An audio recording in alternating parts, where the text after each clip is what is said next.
अस्ति कुकरमा लौका पकाएको, आज कराई कति धेरै रिसायो के मसँग। त्यही भएर आज मैले कराईमा लौका र आलुको तरकारी पकाउने निदो गरेँ। कराई बसाले, तेल राखेर मसला फुराएँ। अनि त्यस पछाडि आलुलाई राखेर भुटेँ। अनि त्यो काटेर राखेको लौकीलाई पनि राखेर चलाउन सकेको चलाएँ। अदुवा पनि थिचेर राखिसकेको थिएँ, मिसाइसकेछु, भिडियो बनाउन बिर्सेछु। त्यस पछाडि टमाटरलाई राखेँ।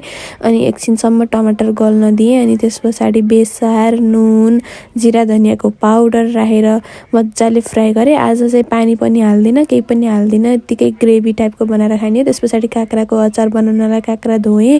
अनि काँक्रालाई मसिनो हुने गरेर काटेँ। मलाई जत्तिको मसिनो आउँछ त्यत्तिकै काटेँ। अनि उसिनेको आलुलाई बोक्रा फारेर काँक्रो र आलुसँगै मिसाएँ। अनि छोपको लागि चाहिँ खैरो कलरको तिल हुन्छ नि, त्यो भुटेको कालो चाहिँ मिठो हुन्न, मलाई सेतो पनि ठिकै लाग्छ के, खैरो तिल एकदम मिठो हुन्छ।